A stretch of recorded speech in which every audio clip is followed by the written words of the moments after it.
Dans un village niché entre la savane et la forêt sacrée, naquit une fille nommée Nyala. Dès sa naissance, les anciens sentirent que quelque chose était différent. Le jour où elle poussa son premier cri, un serpent vert sortit silencieusement de la forêt et s'enroula autour du fromager sacré avant de disparaître. En grandissant, Nyala montrait un calme étrange. Là où les autres enfants fuyaient les serpents, elle restait immobile. Un jour, alors qu'elle n'avait que 7 ans, elle entendit une voix douce près de la rivière. Un serpent noir l'observait. Nyala ne cria pas. Elle comprit ces mots sans qu'ils soient prononcés.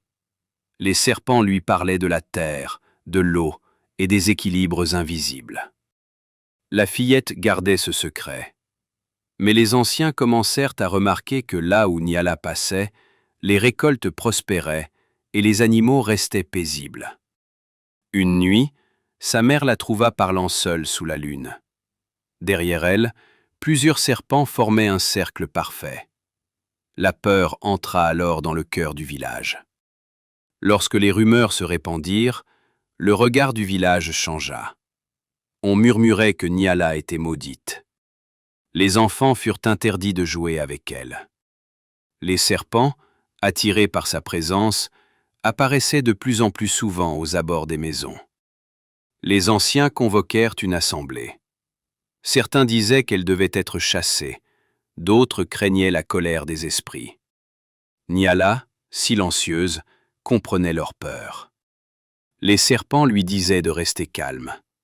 Il ne voulait aucun mal. Un soir, un enfant fut mordu par un serpent. La panique éclata. Nyala s'approcha, murmura quelques mots, et le serpent s'éloigna.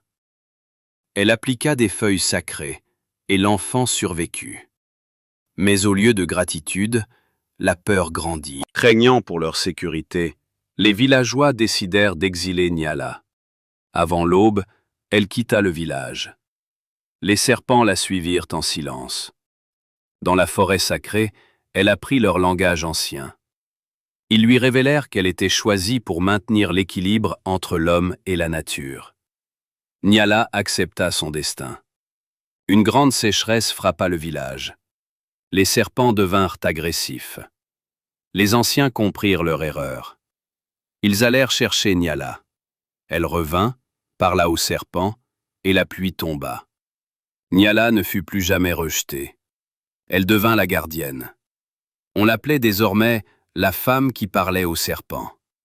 Et tant qu'elle vivait, l'équilibre demeura.